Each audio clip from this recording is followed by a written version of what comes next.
Debt Demolisher TV with Sophia Melonē.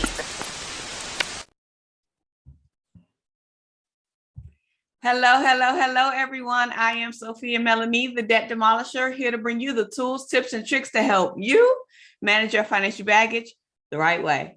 What an honor and pleasure it is to be before you all for yet another live stream night as we continue our conversation as we are tailing down to the last few days of us going through none other than The Wealth Choice by Dr. Dennis Kimbro. So for the entire month of April, we have been taking Dr. Dennis Kimbro's book, The Wealth Choice, 10 pages at a time. And we've been coming back to this very channel, the Debt Demolisher TV, going through our discussions and our takeaways and what were some of the high level things that we were really able to grasp as a result of reading the book.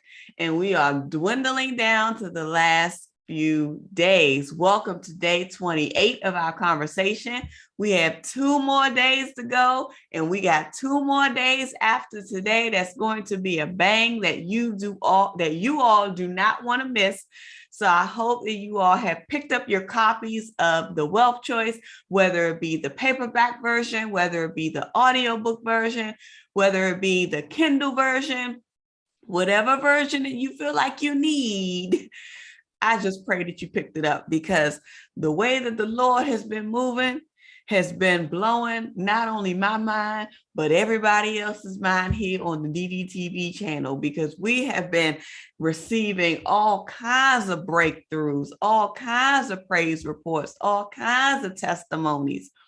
And we have not only the tools and the resources from this book, but also we have our faith, and we have our Heavenly One to thank, because he has been opening doors.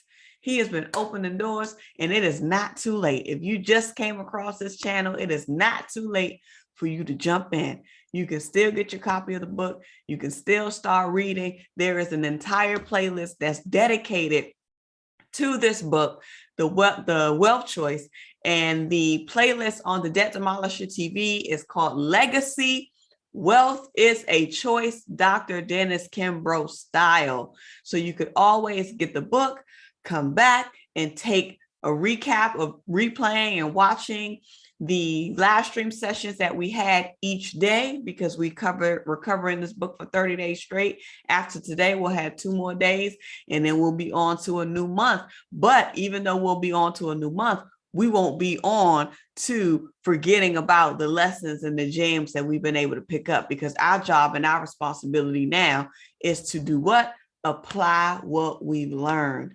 Apply what we've learned. So it's about execution mode.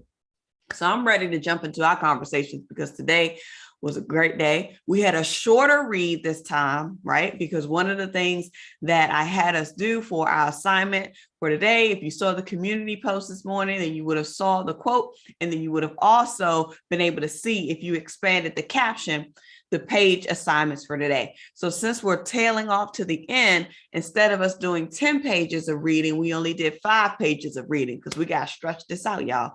We got to stretch this out to the end of the month. We got to stretch this out 2 more days. Okay. So I hope that y'all are all right with that. So we just did 5 pages today. And with that, we're going to have a really good conversation, because this is something powerful that I honestly believe that a lot of people don't even realize, that this is the main step, the main 2 steps that's necessary for us to embody in order to really be able to amass wealth, us to be able to amass wealth, because it's about the behavior and it's about the practices that we put in place around the money that we have, and not just necessarily around how much we're generating and how that happens. So it's our behavior around our money. Let me pop out the chat, because I know I've been talking. Let me pop out the chat so that way I can see who's in the room. I can shout out my people, and I can go ahead on and sing my songs to my family, for as many of the songs as I can remember, Let me do my disclaimer.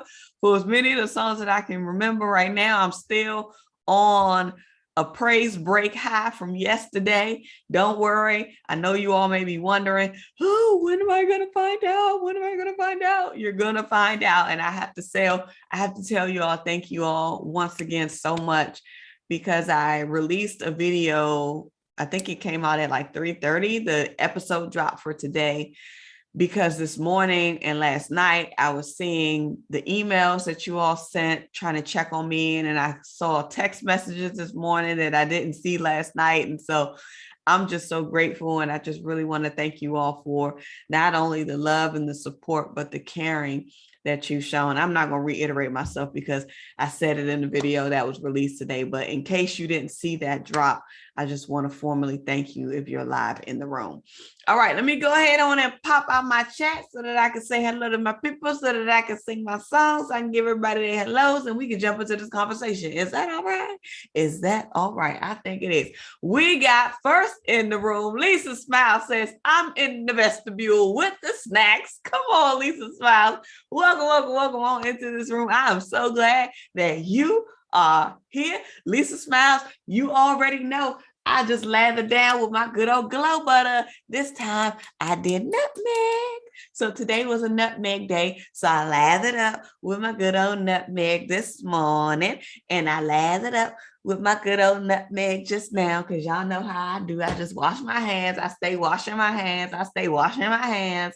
So I had to rub my good old glow butter on there by the one and only Lisa Smiles. That's Smiles. No, that's Styles with a Z by Lisa Smiles with a Z.com. Grab you a glow butter. Let's go. Lisa Smiles says, come on, y'all. Hey, DDTV family. So good to see you. Welcome on into this room. Lisa Smiles with the vestibules and the snacks. Okay. Q Scott says, hey, Q Scott. Hey, Q Scott. Let's go. Hey, Q Scott. Hey, Q Scott, let's go. We got Q Scott in the building. So good to see you. Welcome on into this room. I am so glad that you are here. We also got Acacia in the building saying greetings, DDTV kings and queens. Hey, Acacia. I go, Acacia. Hey, Acacia. I go, Acacia. Let's go.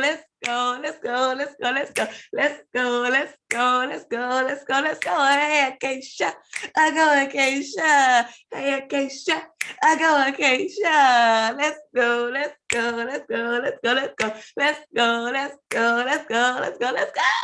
Hey, Acacia, welcome on into this room. I'm so glad that you are here. We got Tracy Ann in the building all the way from the West Side. Tracy Ann says, hey fam, checking in from the West Side. And y'all know what else Tracy Ann did? She slid it right in the bank. She slid it right in the bank. She slid it right.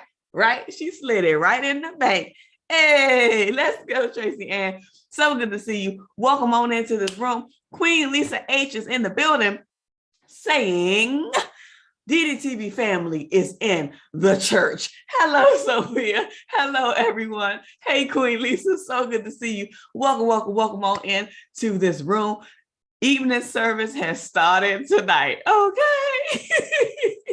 Let's just see how the Lord going to show up and show out tonight.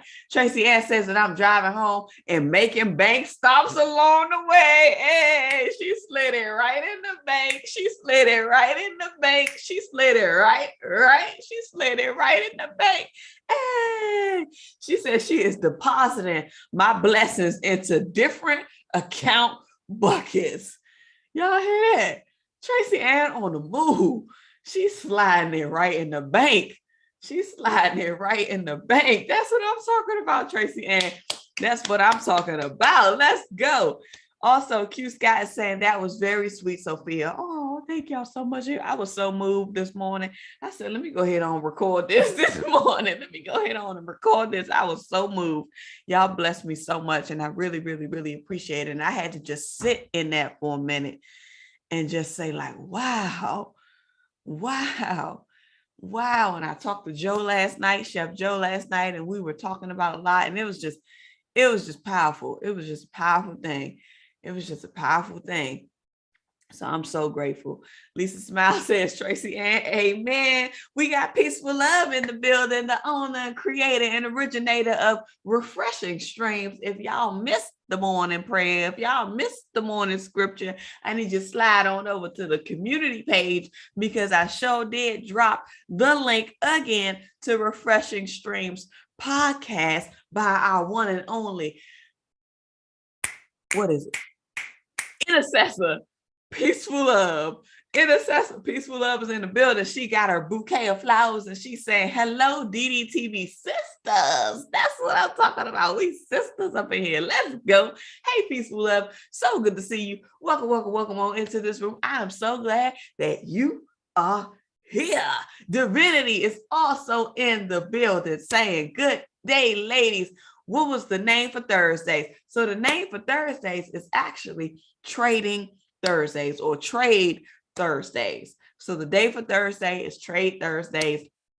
And with that, it's about, trading and or maybe even investing, and which is interesting too, because that's what we're going to be talking about today. Okay.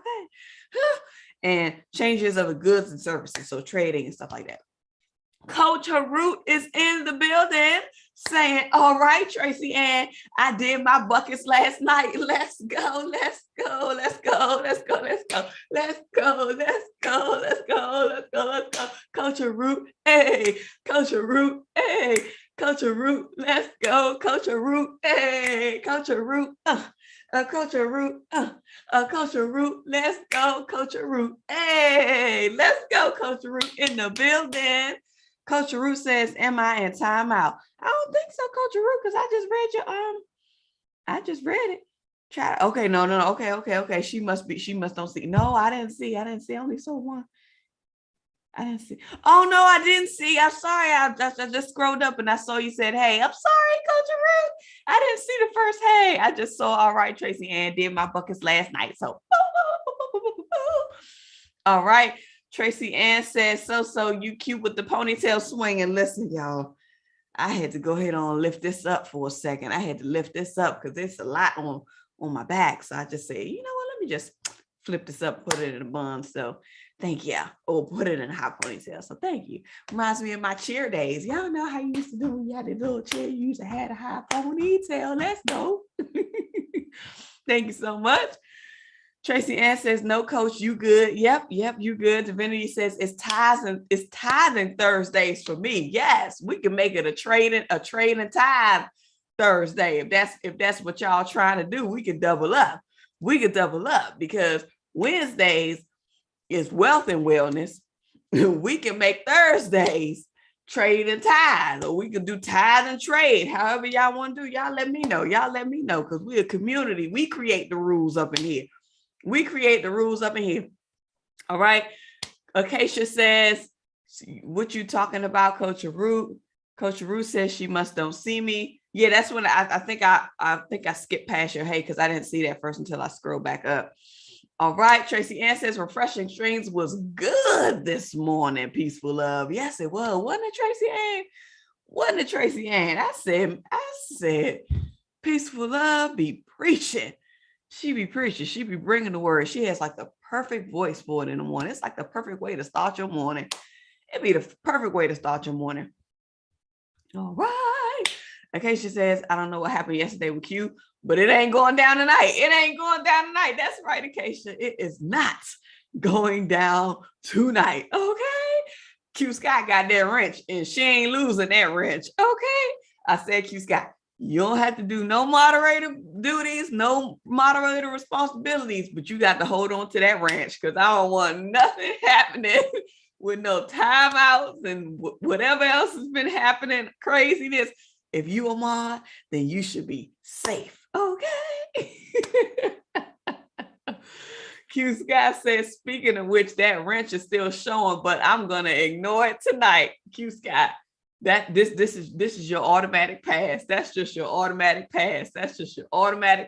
Okay. We just trying to make sure that your comments and your chats can be visible at all times. Okay. Tracy Ann says, Coach, she said she is in the house. Coach says she's in the house. Yep. I saw Tracy Ann. I saw that. You know what? Tracy Ann said Transaction Thursdays. You want to know what's interesting? Sidebar story.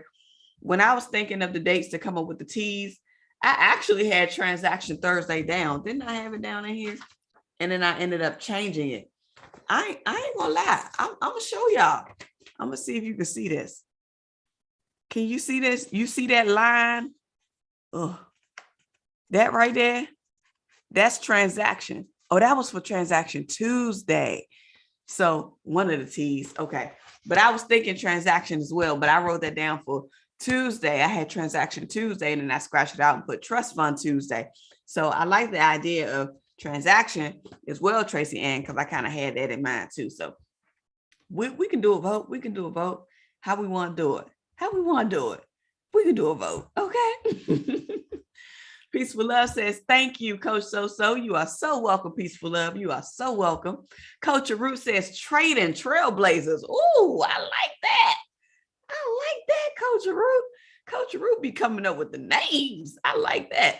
Lisa Smile says, thankful Thursdays. Yes, that's also something we can be thankful for as well. Absolutely. Okay, she said, Q Scott, the devil comes to steal, kill, and destroy. He get no glory on this page and will not start confusion. We are all about building each other and uplifting over here in the DDTV land. Amen, Acacia. Come on, Acacia got them gloves on. She got them gloves on tonight. Let's go. Let's go. Coach Haru says, amen. Y'all laughing. Q Scott say, I'm good. Lisa Smile says, that's favor. Thank y'all. Tracy Ann says, Q, the wrench is your purpose. Come on now. Q Scott says, amen, Acacia. I knew I had to be a glitch. Yeah, sometimes it'd be tripping. But now we shouldn't have no more issues. Wrench is permanent for you, Q Scott. The wrench is permanent for you. Okay. All right. Peaceful Love says no glory. All right. Okay, you all. Let's jump into our discussion for today, because I'm still on a high from yesterday. I'm still on a gloryful high on today. I had look, I sound like Peaceful Love on today. Come on. Peaceful Love on today. Come on, y'all. Let's go. I wanted to jump back and share, because I know last night it was a little bit late and I was kind of rushing through some of it because I didn't want to keep you guys up on the live stream for too long since we were behind. But I want us to jump back to rule number 3. So our reading assignment, was for us to read pages 271 to 275, 276, whatever, take us to the ending of chapter 7. I want us to jump back though, because I really wish I would have read this yesterday, but everything kind of works out for a reason, because we have less pages to cover today. So I can go back and go over this page. But it's 269. It's 269. And this was the section after Bob Johnson was talking about, economically speaking, how are the Black males who are receiving the most in terms of income when it comes to their skill, them as an athlete, they're in the sports and all of that. A lot of them don't know where their money is going. They don't know how to place it. They spend frivolously. After this piece, I think I read this quote, but I don't think I read this next part, which is what I want to cover. So 269, what Dr. Dennis Kimbrough was saying after that verbiage from Bob Johnson, he says that I admonish you to get your spending under control. Dr. Dennis Kimbrough is advising and admonishing us to get our spending under control. He says, does the dreaded B word, budget, make you cringe? What do I say? If you don't like the B word, if you don't like the word budget, if you don't like the term budget, all you have to do is change the language.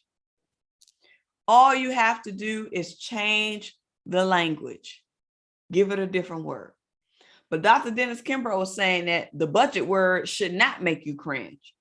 He's saying not when you realize that developing a budget and sticking to it offers a host of wealth-bearing benefits. The wealth-bearing benefits are inside your budget. Did you pick up that nugget? The benefits of your wealth and the bearing of your wealth is inside of the budgets that you create. Dr. Dennis Kimbrough continues by saying a budget aids your monthly cash flow. It aids in your monthly cash flow.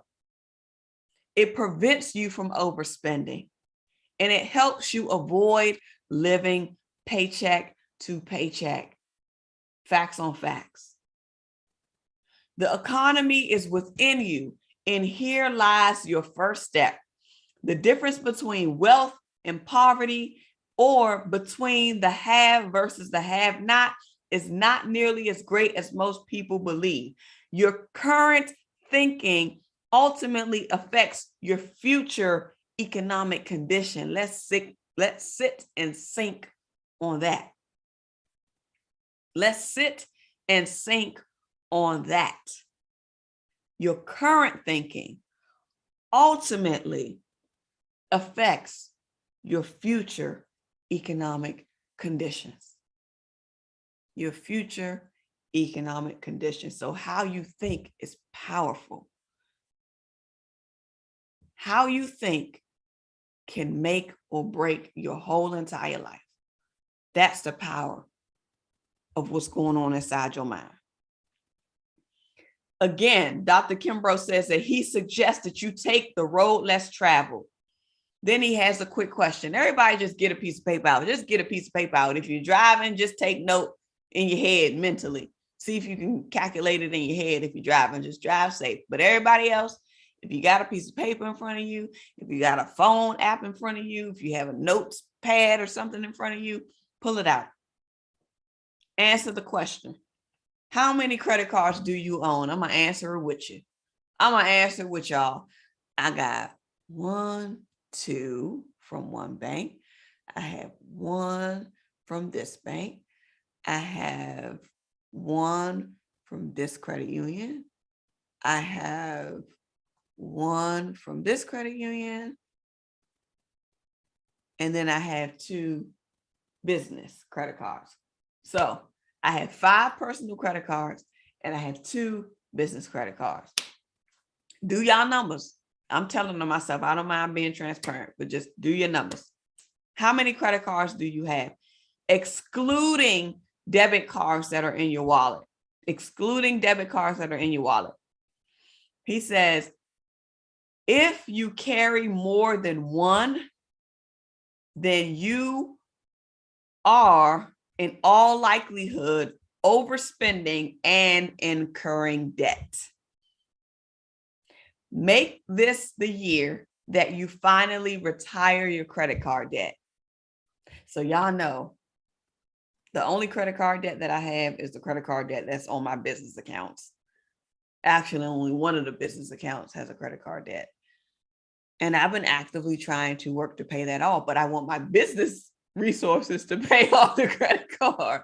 So that's why the balance is still there. But I do agree to some degree. I do agree to some degree. If you know that you're relying on a credit card, and if you know that you're not paying them off, and if you know that you're using them for things that you have not necessarily allocated for, then more than likely you could be overspending. So it's something that we want to be able to monitor.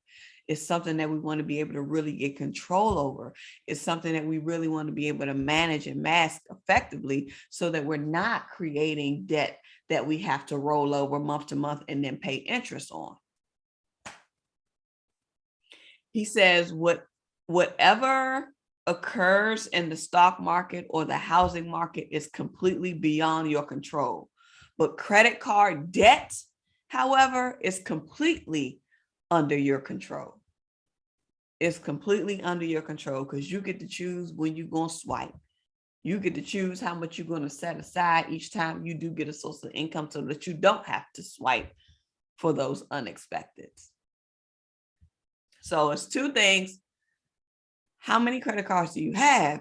But then how many credit cards do you have with balances that you're carrying month to month? Because that's really what's going to constitute the debt that you have on the credit cards. It's the balances. So I think that's the point he was trying to get to here. A little bit further down, I think I talked about this already. I did. Pay as you go. Yeah, we covered this piece, but I just wanted to talk through that to remind us of the importance of our budgets and remind us of the importance of making sure that we look at our budgets, and not only look at our budgets and not only create them, but also operate by them. So one of the things that I did today, because I told you all, I know yesterday was crazy, so I didn't get a chance to like really read through all of the chats like I normally do during the live stream. So of course, you all know once the live stream ends, it takes a while for it to kind of like upload and refresh. And so once it finally uploads, then I'm able to see the live chat box again. So the live chat box opened up, I think it popped up and showed up maybe around 12 something or something like that. So I ended up playing it so that I could see the chats and I could see the comments. And I wanted to address something, especially since we're talking about budgets, because I know Q, you were talking about how, well, I think I brought it up because I brought up when you said you do your budgets for your daughter. And then I was telling you like, oh, I think you should, challenge you to bring your daughter to the table so that way she can see it. And then as I was reading the chat, I think it was you, and it might have been Tracy Ann or Lisa H. Somebody, one of y'all were going back and forth, expounding on the conversation around the budgets that you created for your daughter. And you were expressing how the challenge comes in with her wanting to be able to sit and actually sit there, because you said that's the challenge. She sometimes finds a way to get up and leave the table. And then you were saying like how she feels like it's too much. So one of the things that I wanted to share, just like as a source of maybe a strategy that you can possibly try, because I know when it comes to children or at a younger age, they may not really see the value in it yet, and they may not feel like they have to do it. And then so I was going to say maybe to look at it from a perspective to ask her, what does she, from her perspective, what is it, what feels hard about it to her? So that way you can kind of understand. And I don't know if she told you this already or not, Q Scott, but I think this can help with facilitating the conversation to really see what's really the roadblock that's causing her not to want to be able to create the budget or even operate from the budget. Because this is important. This is important because Q Scott is providing the tool, the space, the resource, giving her the leg up by saying, hey, I'm introducing you to budgets early. But she's also letting her daughter know that you have to have the responsibility to utilize it. You have to have the responsibility to operate from it. Because if this is the money that you're getting, you're going to have to learn this in adulthood. You can't always run from what feels overwhelming, or else you could tell her you're going to end up like Sophia Melonē when she was 29 and 28 with over $365,000 worth of debt. And granted, I did not ever like pay anything late or anything like that, but my stuff was paid and I had less than $1 in my bank account in some cases after everything got paid out. I never really paid me. So I always want to stress to parents to allow their children to see the outcome of not doing the very thing that you're trying to help them do, to see if they can pick it up from that perspective, and then see if they can find another easier way that will make it feel less heavy. Because I think that's probably what it is. Because if it feels too much, it may be some anxiety there that needs to be worked through. And then another thing is, Q Scott, you had mentioned how you create the budget for her and you even put it electronically, like on an online way, so that way she can update it, she can look at it, and you can tell too when it was last updated. And you said she didn't touch it. She didn't touch it. So one of the things that I was thinking, and I know Q Scott, you're very close to your daughter. You talk about your baby girl all the time. You talk about how proud you are of her. You talk about how smart she is, all of the things that she's doing, all of the athletics that she was a part of in high school, and then the smarts where she is now in college. I wanted to ask, because I'm assuming, I think she's away, because based on what you said, you were like, when she comes back home, she hasn't touched it, kind of thing. So, and if you guys are close, maybe, and you can see if this is something that you guys can try, maybe do a Zoom meeting. Just do a little Zoom check-in and y'all pull up the spreadsheet together. You get to see her face on the Zoom. She gets to see your face on the Zoom, and y'all can screen share and y'all can go over these numbers. And then that way y'all can have a conversation. And that way you can let her know that these budgets are designed to bless you. And another thing is, where is she getting the money from the budget? So is the money her money, or is the money that you're budgeting is the money that you're giving her? Because if it's the money that you're giving her, you can turn this into a mother-daughter exercise whereby a part of the agreement to get the money is to budget it. A part of the agreement to get the money is to budget it. And letting her know that you're there to be able to walk her through in baby steps, however slow it needs to be for her, however small it needs to be for her. If it's just one bill at a time, if it's just one expense at a time, if it's just one process, one step at a time. And in that way, you all can have your mother-daughter time, even if she's away in college. You guys can see each other. I'm pretty sure y'all may FaceTime anyway. So if you're doing video calls, why not hop on a Zoom call and say, let's look at these numbers real quick. Let's just look at these numbers real quick. Okay. All right. So y'all got your numbers in here in terms of your credit card counts. Okay. Trying to remain patient with the profits offsetting the business debt. Queen heart. Queen heart. Queen heart. You just touched my heart. I tell you the truth. That is my battle. Trying to remain patient. I'm like, Lord, I need you to make a way. I need you to make a way. If you did it for Lisa Smiles, you could do it for me, God. If you did it for Lisa Smiles' business debt, you could do it for So-So's business debt. Okay. Okay. Because the business profits ought to be paying off the business debt, not my personal profit. Not my personal profit. And that's what I'm trying to get to. Because if I really wanted to, y'all, I could pay that business debt off myself. But that's not going to help. That's not going to help the growth of my business, me bailing my company out. Because essentially, that's what you do. If you end up taking your own money to pay off your business debt, meaning your own personal money that you got on your own personal account, if you end up funneling that money and flushing it in to wipe out your debt, you have bailed your business out of its debts. And the business debt should have been acquired in efforts to bring in revenues to the business. So if you're constantly putting yourself in the song and dance of bailing your company out, how are you even going to position your company for it to be lucrative enough to grow revenues?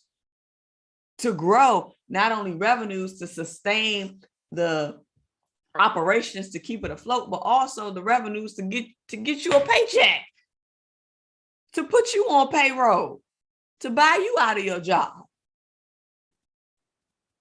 So that's one of the reasons why I said, no, I ain't going to bail out.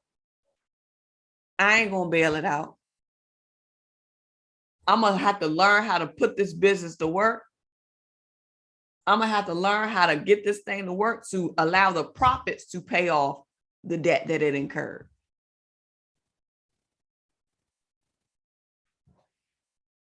Okay. Okay. Queen Hart also says, I find comfort in the fact that the expenses are necessary and contribute to making money. Yeah, I do too. But it seems like those expenses add up real quick. They can add up really quick. And this is why we also have to have clear and strong budgets for our business. We have to operate our businesses on a budget. The same way you have a plan for your personal finances, you got to have a plan for your business finances. Even if the income ain't coming in. Even if it's not coming in based on the products and services that you produce, you still got a budget. You still got a budget. You still got a budget. So that way you can know exactly what your business is costing you, how you can forecast it, how much it's going to cost you in the future. And if you've been in business for a while, then you know that you can be able to look at the trends of how much you spent over year. So that way you can gauge the increase over year. So that way you can also project the future increase so that you can be able to bump up your sales goals, because essentially that's what you got to do. You got to have a high enough sales goals to offset all of the expenses, including your salary, including what you pay yourself, including what you got to pay in taxes. So your sales goals need to be able to encompass all of that, so that way you can really be able to generate a profit inside of your business. We jumping into business right now. Okay, Q Scott says, please share. Yes, please share. Awesome. I feel like I shared it already. Yep. Okay, she says, feel free to hit the like and subscribe to the channel. Thank you, Acacia. Q Scott says, oh, yes, she feels it's restricting. Oh, I feel like I talked about this too. If it feels like it's restricting, some people just don't like to have that stronghold on. But what we have to realize that the restriction is necessary. Even if you think about the place where your daughter goes to school, they got a budget. Matter of fact, they probably got a 5 and a 10-year budget. Because if it's schools, they got to have money to pay all the teachers. They got to have money to pay all of the administrative team. They got to have money to pay all of the groundskeeping team. They got to have money to pay these guest speakers that come up there and speak. They got to have money to keep the lights on. They got to have money. Shall I continue? So even though they may be getting money in based on the tuition and fees that are paid, sometimes the tuition and fees that's paid ain't enough to cover all of the expenses. Which is why the schools always ask for, giving, donations from the alumni. Which is why schools start endowments.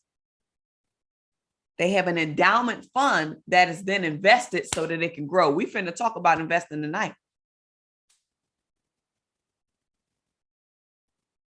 Because they may project a certain number of registrations for students, but the number of students may not come in. Why do you think about the times where you were in school? If you register for a class and enough people didn't sign up for the class got dropped. Did it not? Did it not? Because even on the school's budget, they said this doesn't even make economic sense to still have the class if only 2 people in there, because the 2 people's tuition for that class ain't even going to cover the professor's expense, the professor's salary for that class. So it don't even make sense to offer it. Cancel. Cancel. So executive decisions are made on budgets and numbers and sales projections, but even the biggest businesses and companies and corporations, they got to put restrictions in place, i.e. a budget. You got to put a cap on something in some way, shape, or form. So maybe it's about having conversations around why it feels restricting, and then also finding out what does feeling free feel like to her. Because I've had people tell me the same thing. I don't like to feel tight on my money. I don't like to feel like, I don't want to feel like I gotta, because sometimes it takes you back. Sometimes it takes you back to your hardship where you didn't have enough. Sometimes.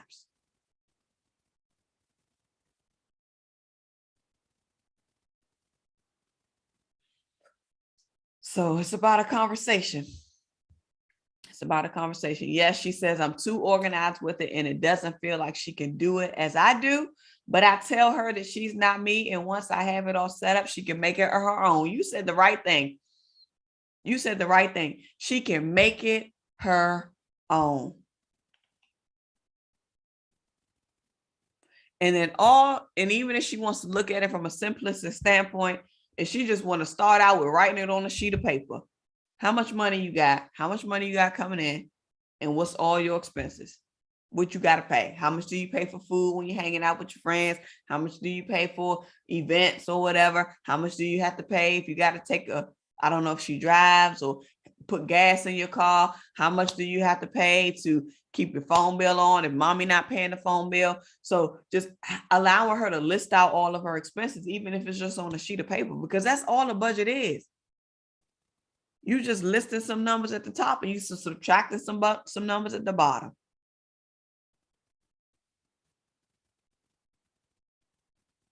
It's simple math. It's simple math. And if a number ends up negative, then all you have to do is figure out how you're going to adjust. You got to adjust the lower number, which is the expenses, or you got to adjust the higher number, which is the income. Coach Rue says, amen. She has both her money and occasionally her dad and I deposit in her account or hand off when she's home. Okay, good. Q Scott says, great. Thanks. I did. Great idea. Yes, ma'am. He can. Amen.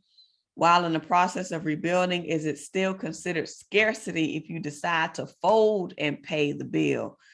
To be honest, working on the emotional side of adjusting.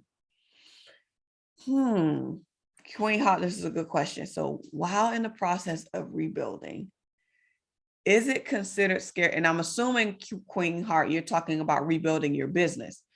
So while in the process of rebuilding your business, and let me know if I'm right or wrong, is it considered scarcity if you decide to fold and pay the bills? So if you decide and fold to pay the bills of your business, I personally would not say that it's scarcity. And the reason why I would not say it's scarcity, because at the end of the day, it's still accepting responsibility and ownership over what you have created and what you called your own. Because even for me, I foot the bill all the time. I foot the bill, but at least I foot the minimum. But I'm trying to get strategic and say, okay, how am I going to make this work? How am I going to make this work? So the thing is, you have to look at it from a perspective of how hard are you trying to really get the income in through the business versus how much you have to supplement on your own. So I'll be honest. I think all 2021, I didn't make no initiative to try to generate any income inside of my financial education company, because 2021 was the hardest year of my life. Mentally, emotionally, I was drained. And so the bills, the credit card balances were still there. The stuff still needed to be paid. I still had recurring charges hitting the card. Rent, the software, the Zoom I'm using, these other sites that I have to store my content on, All of that stuff costs money. All of that stuff costs money. So that stuff was hitting the card.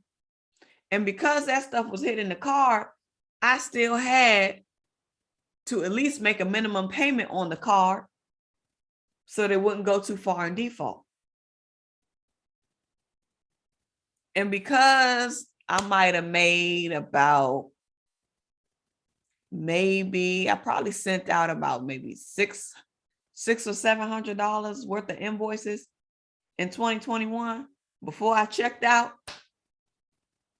That was literally the only revenue that my financial education company made, because that's all I invoiced for. But I spent a whole lot more than $700 in 2021, just based on the recurring charges that was going. So I know for me, because I checked out, I didn't put in any effort. But if you are trying to make the effort and you're strategizing and you're working and you're saying, okay, how do I need to pivot? How do I need to change? What's going to be this? And at least something is coming in. I personally would say it's not a scarcity mindset thing if you foot the difference.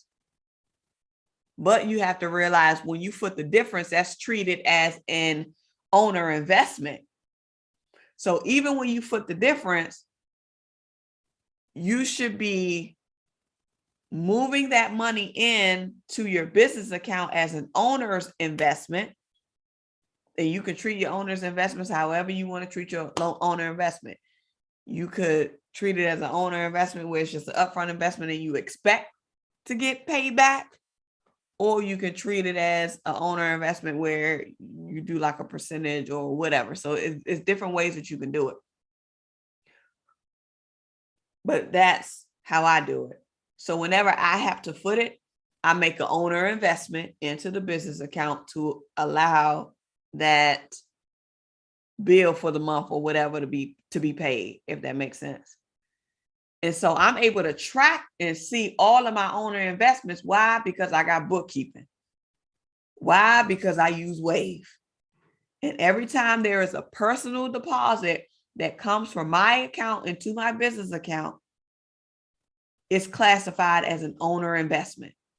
So I could literally run a report to tell me how much have I personally invested inside of my business, which would be financing activities if you look at your cash flow statement, versus what came in through operating activities, based on the cash that came in based on operating activities, meaning what you sell.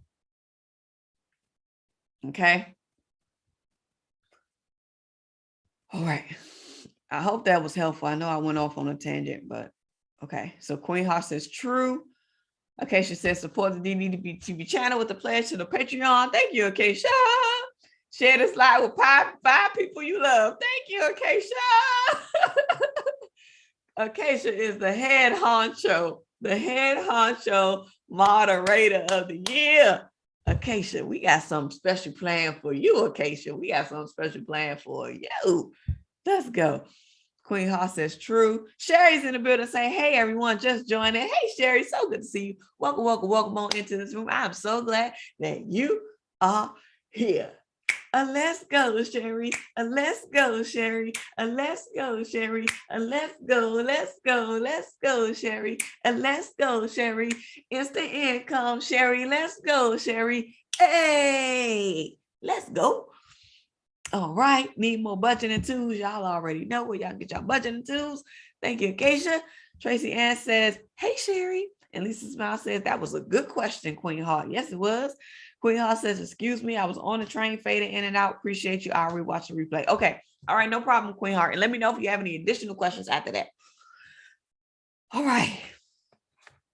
Now let's jump into page 271. We are on rule number 4. Rule number 4 is what? Pay yourself first. Why? Because saving is permissible. Remember, we talked about the order. Pay God, pay you, then pay everybody else.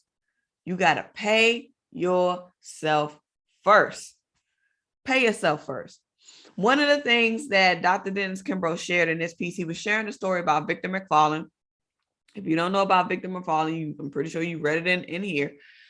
But one of the things that he said was that when he interviewed with Victor McFarlane brought to Dr. Dennis Kimbrough's attention that it was in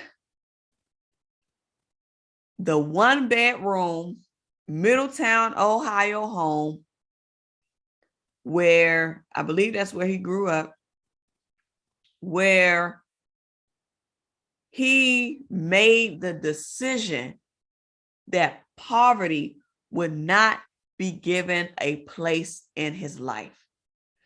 Victor McFarlane made a choice. He made a choice to choose not to choose poverty, but to choose wealth. So the power of your decision will ultimately determine your outcome. The power of your decision determines the path that you take. So when you are faced with a choice that you have to make, you want to be very clear on that choice that you're making and why you're making it. And then you have to know, and you have to decide that whatever that thing is that you don't want is not going to be prevalent, relevant, affluent in your life. Instead, you want the thing that you do want to be present, prevalent, and available in your life. He says, this resolve has helped him amass a varied and valuable real estate portfolio, including inner city housing and commercial space, high-end condo developments, and planned communities. Shout out to the real estate folks in the building. Shout out to Coach Root. Y'all know Coach Root is a realtor. She's been in the real estate game for how many years now, Coach Root? How many years? I feel like you've been in there for quite a few years. And then we got Queen Lisa H, studying for her real estate exam right now. Come on, y'all. His company's diversification helps to thrive in even slow markets of the past few years, consistently generating returns of 20% or more. Key, diversification. This is why diversification is so important. This is why diversification is necessary, because you cannot put all your eggs in one basket, because you don't know how that one basket is going to manage or go up and down when the markets begin to go up and down as we live our life. So the key and the point of diversification is to put something in one place so that in other places it'll grow and it will offset the loss that may be happening in another space. So when you diversify your pots, you are better able to balance your scale. You're better able to balance your scale. Don't put all your eggs in one basket, because if you put all your eggs in one basket, it's going to be here. And when that thing dips, it's going to drop.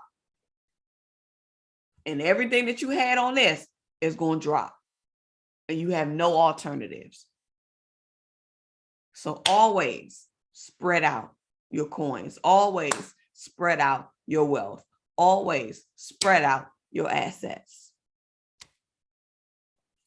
I want to read this further on because I wrote in the margins, teach. So I think this is a moment to teach. McFarlane is quick to point out that in his game, capital is king. Capital is king. But he is equally as quick to admit that all fortunes have their foundation in the first great principle to wealth building. Do y'all remember what the first great principle to wealth building is? I went over before them 5 things. I went over it before. It's in the book, page 271. Saving. You got to save. He then began to share his 4 rules of prosperity. First, take notes. First, Establish a budget and live within it. That takes us to rule 3 that we just went over. Establish a budget and live within it. Live within your means. If you are not careful, any amount of money can be spent. If you are not careful, any amount of money can be spent. Be clear on that. Any amount of money can be spent. So you have to be careful. If you got $20 or if you got $20 million, you can blow $20 million just like that. He says, whether you earn $70,000 a year or 70 million, it can be blown. It can be spent. Second thing is to create and adhere to a savings plan. Pay yourself. Pay yourself. Create and adhere to a savings plan. It's one thing to create it, but are you going to live by it? It's one thing to create it, but are you going to honor it? It's one thing to create it, but are you going to automate it? It's one thing to create it, but are you going to automate it? And then are you going to allocate it? Automate and allocate. That's one of the things that I teach in my programs. That's also one of the things that I teach in my masterclass about how to really grow your reserve the quickest. Set it and forget it so that it can grow. The only way that you can set it and forget it is by automating it. And the only way that you can set it and forget it is by allocating it. So not only are you automating it so that money can go in there, you got to have a space for it. You still got to know what that thing is for. You still got to have your different buckets. What did Tracy Ann say when she joined this live stream? She in a car and she's sliding her checks into these different accounts. And I'm pretty sure each of these different accounts have a different purpose, which is why she's splitting it up. She slid it right in the bank. She slid it right in the bank. She slid it right. She slid it right in the bank. Hey.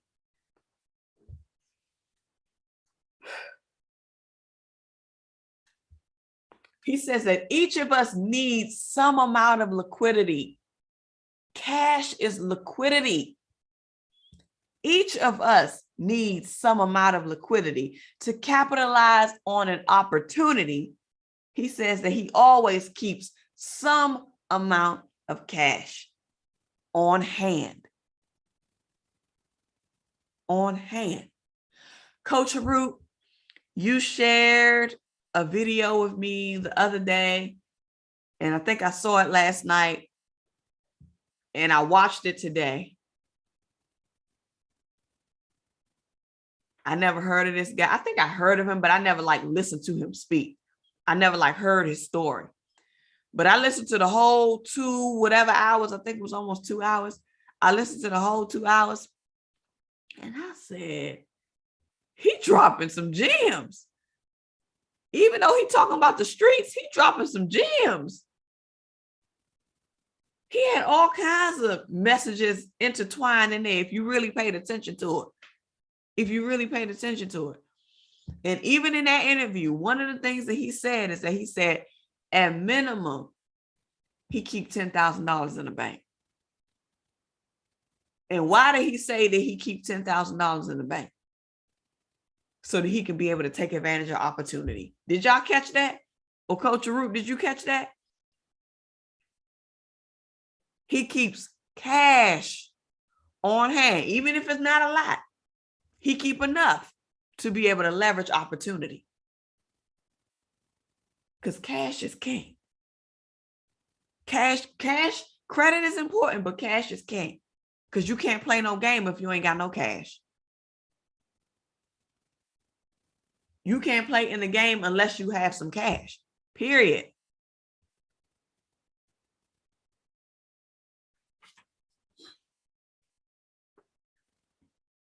Third thing, separate your needs from your wants. Are you all able to clearly distinguish your needs from your wants? If you participated in the Bet Your Spending Challenge, you should. If you participated in the Bet Your Spending Challenge, you should be very clear on what your needs are versus your wants. But I know some of y'all slid in here after the fact. Some of y'all slid in here after we completed the Bet Your Spending Challenge. Don't worry, you have an opportunity to join us this year in November so you can get all the juice, do the lessons, get the tools, and do this work, do this growth work so that you can get clear on your needs versus your wants.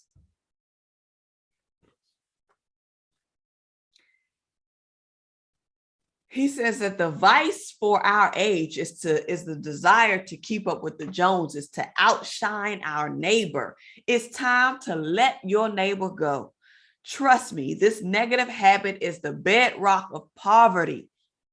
This negative habit of wanting to outshine somebody else, this negative habit of wanting to look better than somebody else, this negative habit of wanting to stun on somebody else on social media, this negative habit of wanting to look like we got it all together is the bedrock of our poverty.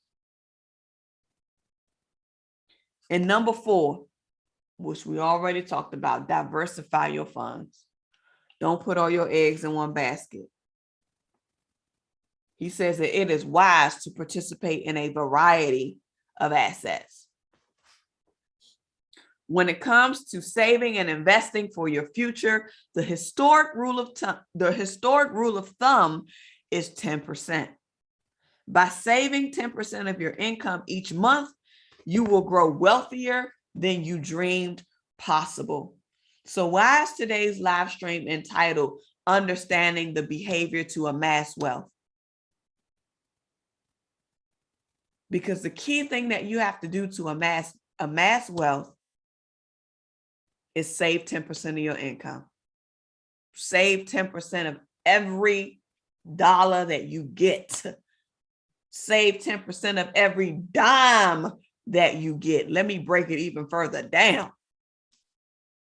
Save 10% of every dime you make that comes in your possession, so that you can get into the habit. I have a playlist on the channel for, I think it's called High Demand Business Profit Series. If you're a business owner, if you're an entrepreneur, you need to put that playlist on repeat. You need to put that playlist on repeat and get the book that's associated with that playlist. Because that piece was so good, I need to go back and do it. I still have exercises that I want to go back and revisit. I've already started to put some of the processes in place, but we have to get into the practice of constantly doing it and working on the rest of the stuff, because the book can have a whole lot of stuff in it. The book will have a whole lot of exercises in it, and it's going to take you time to do it, but you have to map out the time to do it. So go to the Debt Demolisher TV, go to the playlist tab, find High Demand. Matter of fact, you don't even have to go to the playlist tab because it should be on the face of the channel. If you go down the top recommended playlist, it'll say High Demand Business Profit Series. There's like 10, 11 videos, I think. That'll blow your whole mind right there. That'll blow your whole mind right there. We probably need to have a watch party. Watch it together in 1 hour with me sessions or something.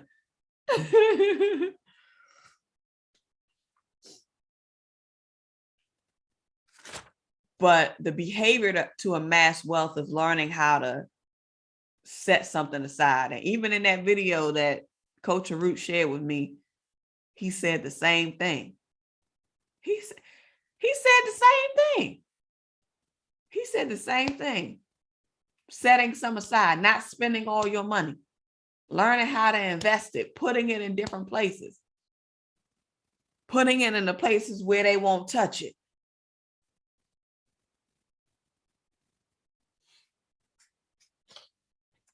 $272 leads me to the quote that went out on the community page this morning. And I know this might have convicted some folks, but we can read this today. And it says, but now is the time to adopt the rule that so many of the financial elite apply. And that is begin by acting on the wisdom that 10% of all you earn is yours to keep.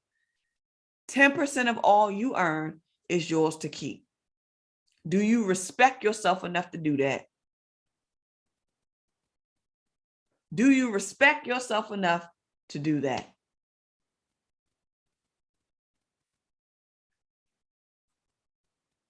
I want to read this and then we'll get ready to close out.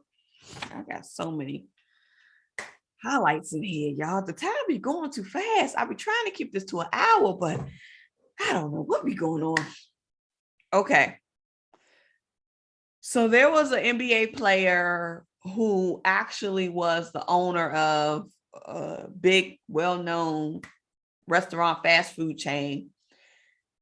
And he was actually working the front line of this very restaurant that he owned, but the customer apparently didn't know it. So he ended up serving this person. This person looked at him, but didn't really say anything, walked out the store after he completed the order.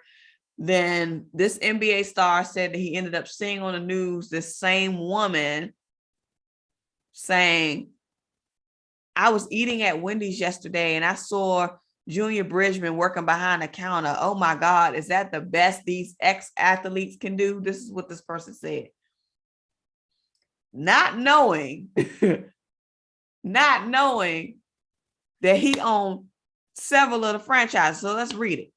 He said, perhaps it is because the last laugh was his. Unlike so many of his ex-teammates, he refused to squander his earnings. Instead, he saved every dime and purchased a string of fast food franchises in 1987, the year he retired.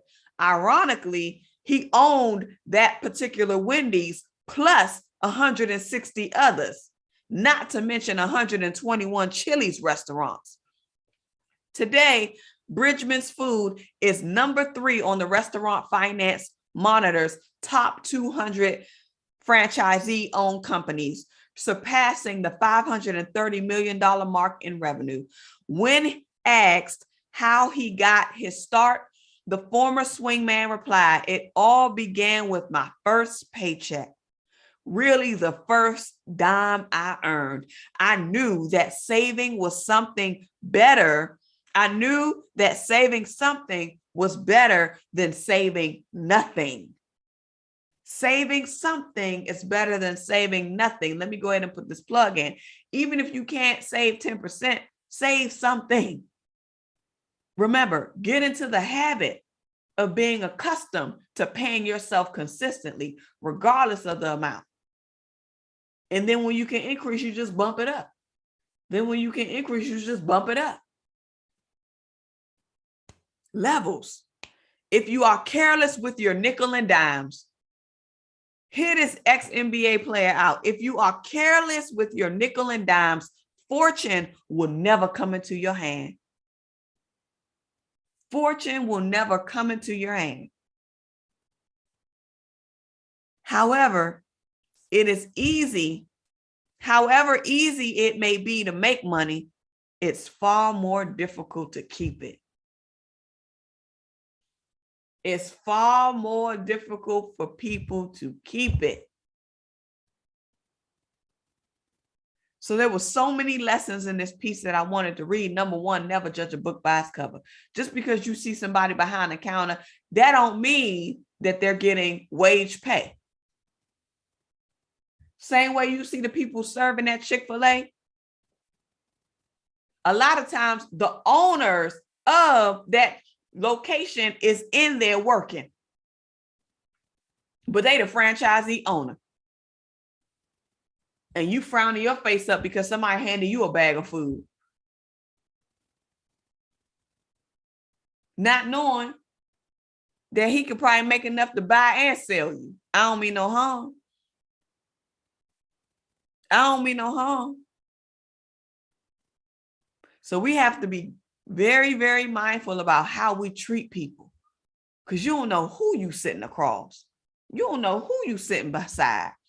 You don't know who taking your order. You don't know who's sitting across from you. You don't know who passing you that fast food bag. You don't know who giving you your change back. Be careful not to judge. The next thing, respecting every dime that you earn, every nickel and every dime that you earn.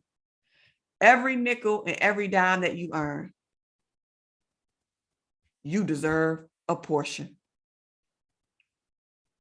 Get into the habit of saving. Get into the habit of saving.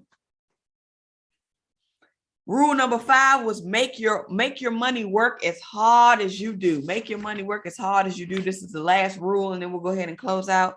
He says that 40% save, and this is the Black America's Wealthy, 40% save 10 to 20% of their gross earning or their gross incomes, and nearly 75% have invested $100,000 or more in specific retirement accounts.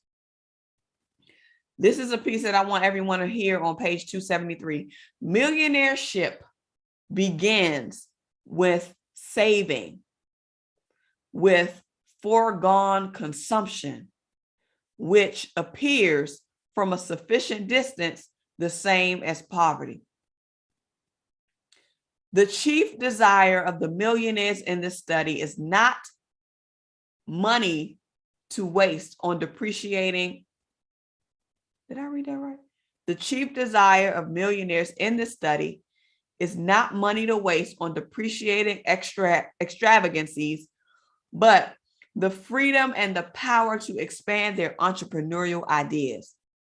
And forget about keeping up with the Joneses. The Black financial elite would rather identify the Joneses' strengths and work with them to uncover how they can leverage their own talents and skills in order to make smarter financial decisions. Smarter financial decisions. For the wealthy, earning, spending, and saving money is a serious business. A very serious business. Quoting from page 237 of the book. So if you are on your way to wealth, if you are acquiring wealth, please understand that earning, spending, and saving need to be very necessary to you. It needs to be very serious to you. It needs to be very intentional to you. It needs to be incorporated in your everyday life. It has to be a priority. And you have to mean it. Earn, spend, and save. It's the cycle of wealth. Earn, spend, and save in a certain disproportion is the cycle of wealth.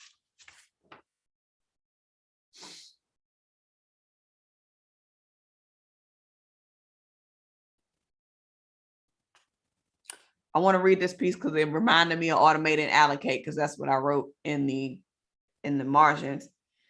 And automate and allocate is something that I have been teaching since I realized that that's what I had to start doing, which was when I was a year and a half into my debt freedom journey. So this would have been in 2018 or 2017. Yeah, this would have been around June 2017 when I realized that I had to start paying myself. It was probably earlier than that. But on page 237, towards the bottom, it says every 2 weeks, and this is Iris Payne. I think that was her name. No, Colleen Payne. Excuse me. Colleen Payne. Every 2 weeks, her bank automatically deducted $50 from her paycheck to purchase bonds. 7 years later, when she was ready to buy her first home, she cashed in those bonds to make a $12,000 payment. And you guessed it, roughly 5 years later, with her rural Oklahoma town grew too small for her dreams, it was the equity in her home that served as leverage to her shaky startup when area bankers were non-committal. So this is the power of automating and allocating, just taking a small amount. That's why I said, if you can't even do 10%, just do $10. If you can't do $10, if you want to do a little bit more than $10, do $20. The key is to identify the amount, transfer it in somewhere else, purchase something else, sit it in a reserve, put it somewhere where it can grow, where it can multiply. Set it up on autopilot, set it and forget it so that it can grow. She set it up through payroll. Every 2 weeks, they was taking $50 and buying an investment vehicle. And after 7 years, she was able to use that to put on a down payment to buy something that gave her the greatest equity that she needed to start her business when she couldn't get any funding from the bank. Leverage. That's all your assets are, leverage, including your money. The paycheck that you earn today is leverage for tomorrow. It's all about placement. A powerful thing that I want us to remember before we close, page 274, before you figure out how to invest, you must decide if you should be investing at all. If you're going to invest on your own, invest in the companies that you know and that you understand. Again, Coach Root, that interview, that segment, and I'm going to share it out because I know you guys are probably like, well, what's she talking about? I'm going to share it out. There was I think he said something along the lines of don't invest in anything that you don't understand. That's true. Even Warren Buffett says that. Warren Buffett says the same thing. Don't invest in what you don't know. We've already talked about this. If you don't understand it, why are you putting your eggs in that basket? Because you're not going to understand, and then you're going to be upset when you lose the money. You're going to be upset when something dips and falls. If you don't understand it, don't get involved. But if you want to get involved in it, then you need to understand it first. And that's going to require you to study. That's going to require you to read. That's going to require you to seek out the knowledge. That's going to require you to get yourself into spaces where you can gain the education.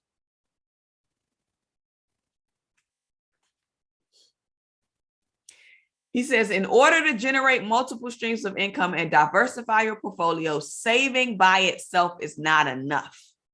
Unfortunately, the slim returns you might generate through a money market account or certificate of deposit will barely keep pace with inflation and taxes, let alone exceed them.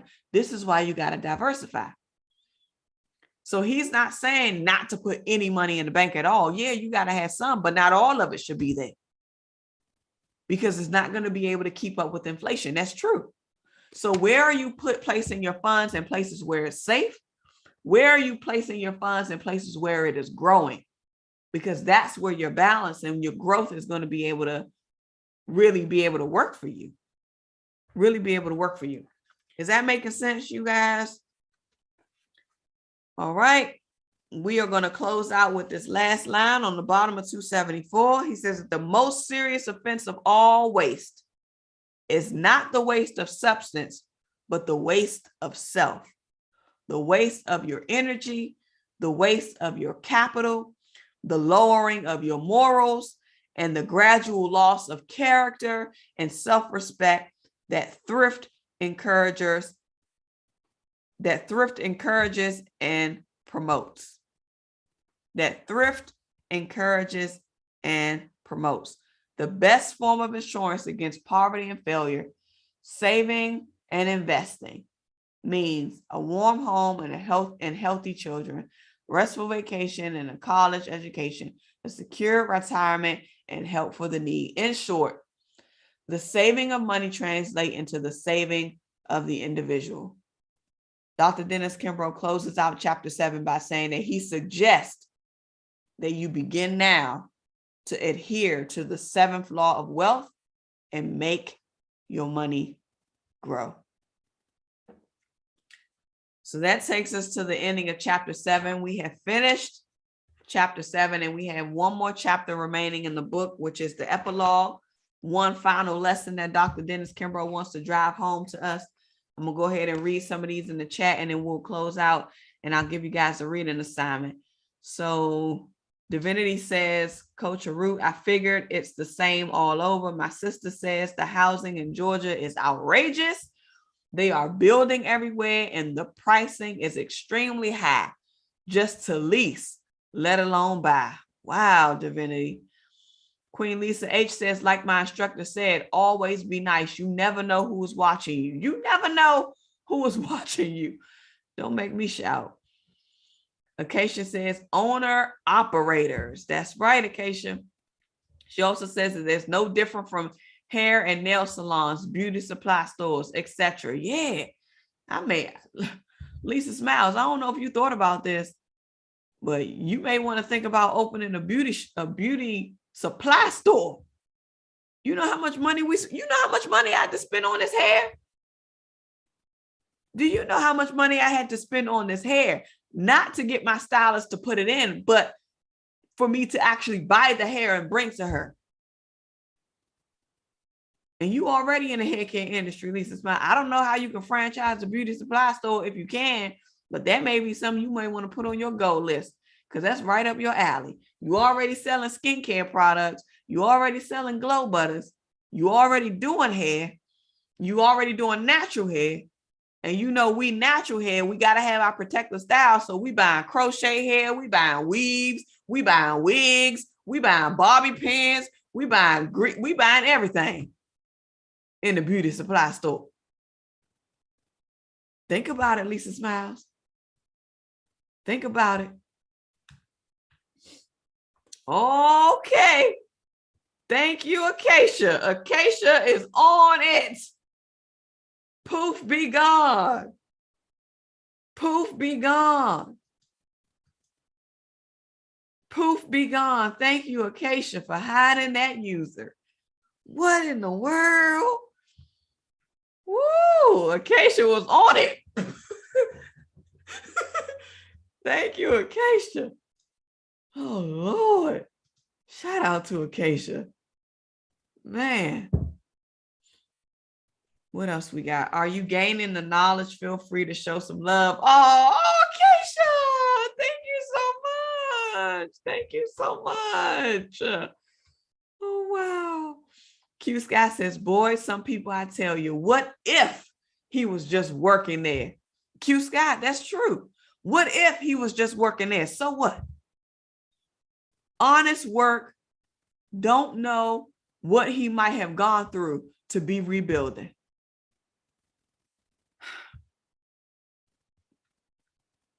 That right there is facts. Because sometimes, and that's oftentimes too why people want to press for the fast money and they don't want to do the honest work. Because when they try to do the honest work, people look down on them. Knowing goodness well, this person who was looking down at them, her finances probably ain't even no better because she eating at Wendy's. Her finances ain't no better because she eating at Wendy's. And you quick to pass judgment on somebody else.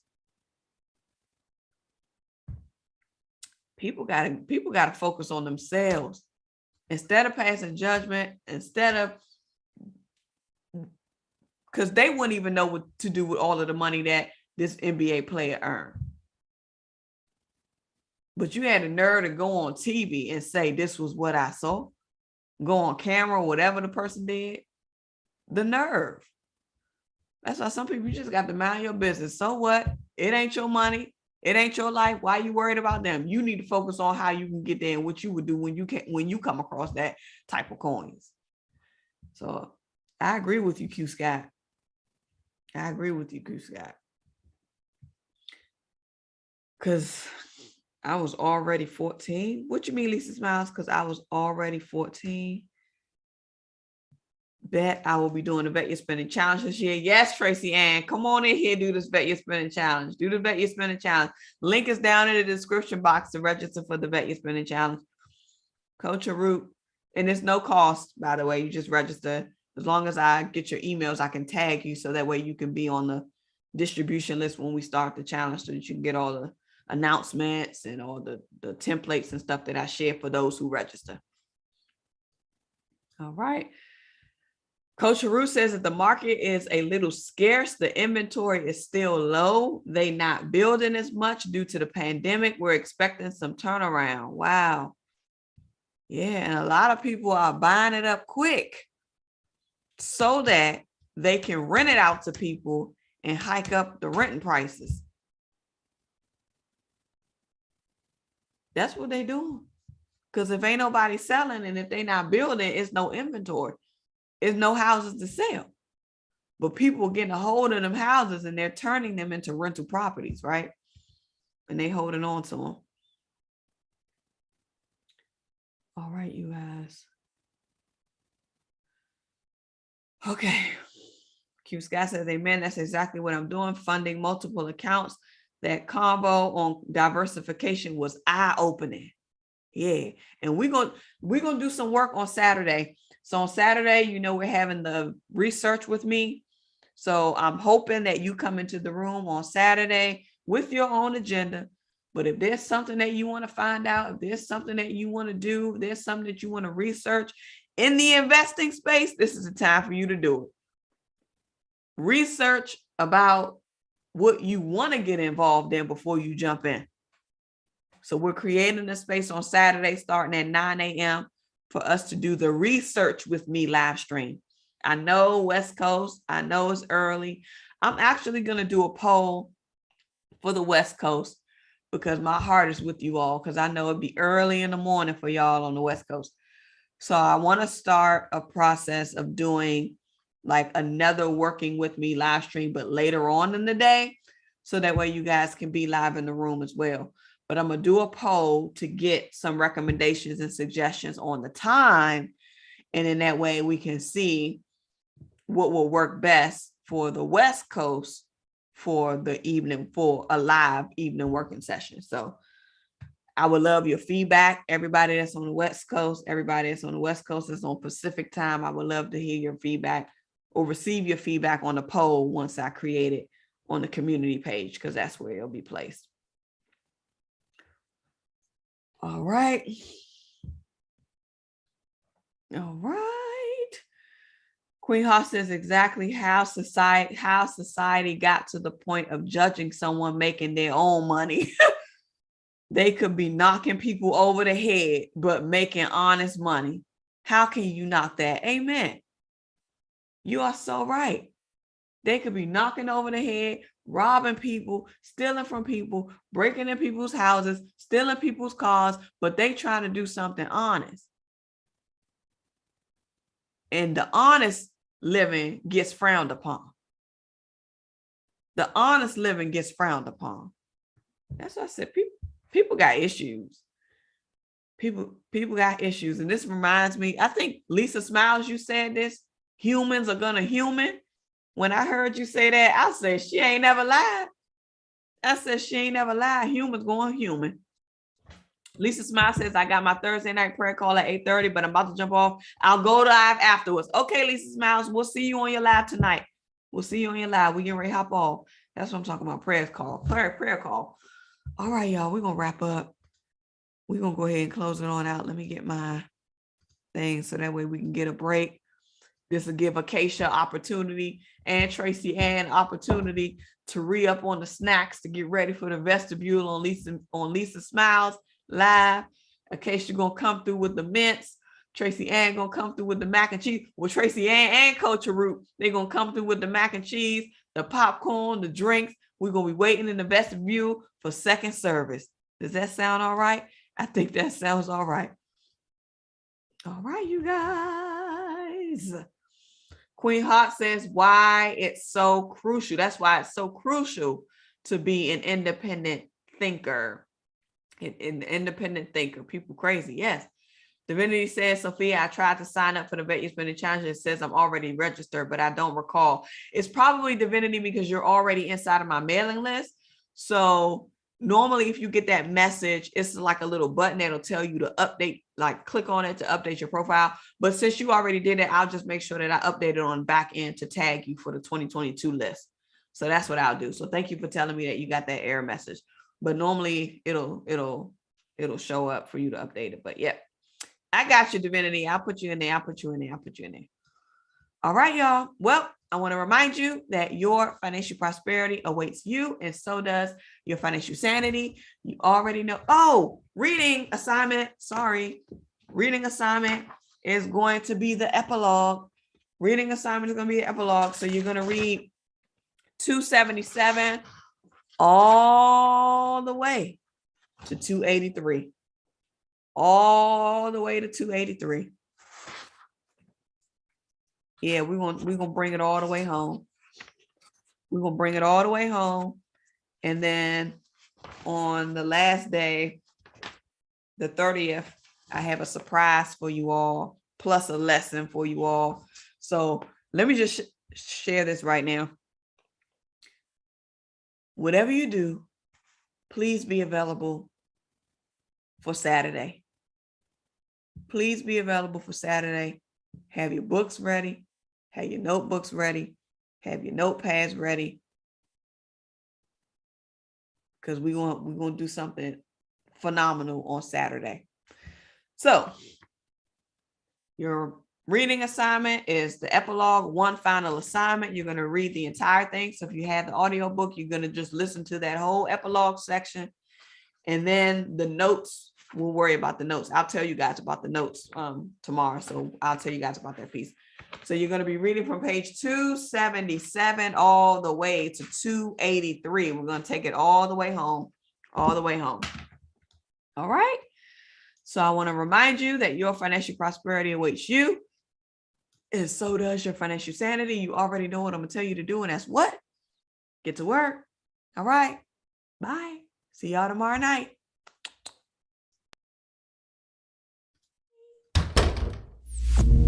The Debt Demolisher TV with Sophia Melonē. The Debt Demolisher TV with Sophia Melonē. The Debt Demolisher TV with Sophia